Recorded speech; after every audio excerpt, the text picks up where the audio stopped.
has. Do stereotypes help or hurt our sense of national identity? A new survey reveals the top stereotypes Canadians are tired of hearing. For instance, we say, hey, and sorry a lot, and we're all obsessed with hockey. So, Rick, do these stereotypes bother you?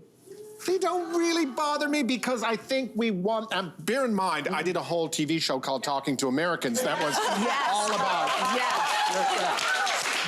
But I think we won the lotto when it comes to stereotypes because our stereotypes is, oh, they're nice, they're polite, they say a, whatever. Whereas there's no such thing as the stereotype of the ugly Canadian. Thank God. And I think that probably 9 out of 10 loud, abrasive Canadians agree that Americans are loud and abrasive. But they got that, and we didn't get it. And there's loud and abrasive Canadians. I think we won the lotto. We're good.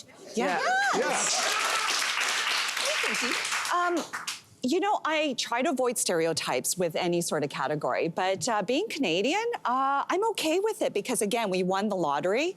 If we're too polite or too nice, I mean, I don't think we're always that polite and that nice, generally speaking, but... Not in traffic. Not in traffic, no. Definitely not in traffic. But I'm okay with some of the stereotypes. Mind you, I would have loved to have played hockey growing up, but it was a very different upbringing for me, immigrating from Korea.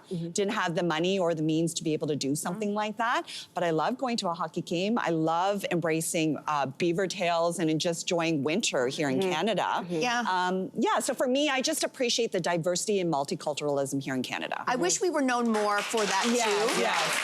I think there's still maybe a concept out there because we're so far north that we are a homogenous population. But again, also the child of immigrants, it was the idea that we all love hockey. I'm like, listen, I'm a bandwagon jumper like the best of them, but the idea that it is sort of in your DNA to love the game, it's like, no, now I think the latest stats are 1 in 4 Canadians are immigrants. And so there's a huge chunk of populations that did not grow up with maple syrup, beavers, beaver tails, hockey, igloos, huskies. What are the other stereotypes, right? What's that? Moose. Moose. Hey, come on now. I grew up with moose. There's moose. There's moose. I know. I agree with you.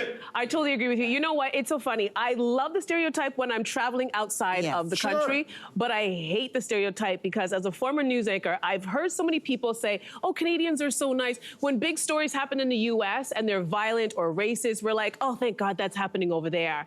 And as a former anchor, I'm like, no, we have those same issues here. And that stereotype that we don't have those issues here allow us to not address those issues.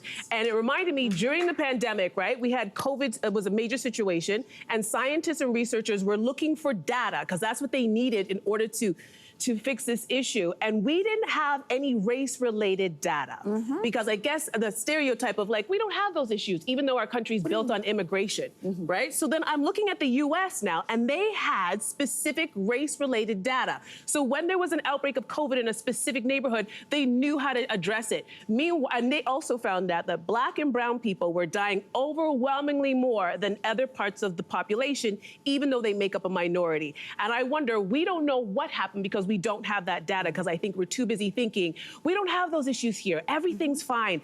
And so in that way, I really don't like when we think that we're so different from them. We are very much the same. We don't have the same numbers, so things aren't on the same level, on the same, rate. Our gun laws are different. But we still have gun ownership. We still have political issues. We still have racist issues. We still have issues in our healthcare. Like, we still have a lot of issues that we like to go, oh, that's them.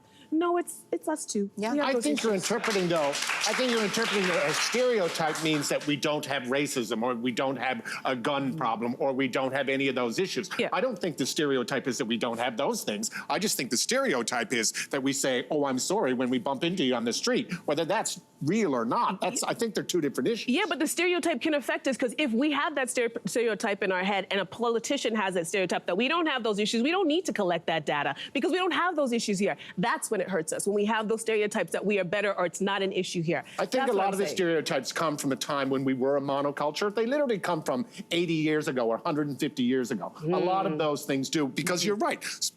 So many people grow up, hockey is not part of their culture, it's not part of their family, but a lot of those stereotypes came about, from the prairies in 1925, when what did you do? You went out and you skated on the pond. Yeah. That's what you did in Newfoundland as well. But they're old. They're old. I don't think anyone thinks they apply to a contemporary Canada in 2023. I don't think so. I've been in other parts of the world, and they're like, "Oh, you speak French?" Oh, and sure. I was like, I happen to, but no, not all of us do. Yeah. You know, stuff like that. But I've also been to different parts of the world where they're like, there are black people there? Yes. And it's like, it's true. For sure. I think one of the biggest takeaways when people visit Toronto, that is their biggest takeaway, how multicultural Toronto is, how diverse Toronto is. It's probably the most diverse city in the world. Yeah. And so I think that comes as a big shock to a lot of people. And they think they're visiting a place where it will be a monoculture. Yeah, but it's also Toronto, I feel like. I lived out in Saskatchewan, and it was like an eye-opener for me because I grew up here. So I thought every city in Canada would be like that. Even I had that stereotype, and I moved to a different part of the country, and I was like, oh, it's not. Right. It's not as diverse. So I think there's a lot of stereotypes that we have to address.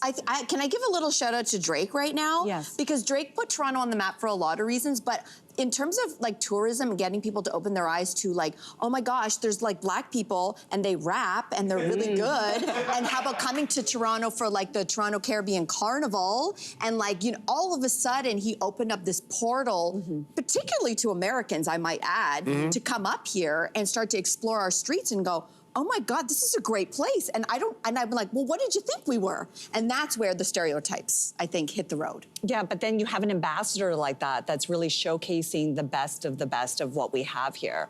So you're right, that you raised a really good point. But I will say that, you know, we had this notion like we were a hockey-loving country, and we still are.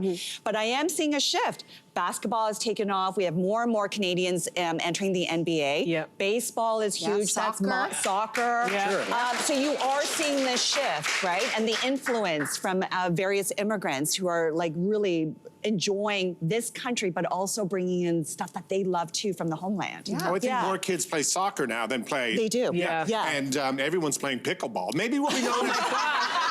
Maybe in 20 years, it'll be those Canadians, those pickleballers. Pickleball. True. That's all they do. Oh my God, I gotta get on that train. Hey there, what did you think? Drop your comments below and join the conversation. And don't forget to like and subscribe so you can find more on everything from food and fashion to pop culture and current events. See you soon.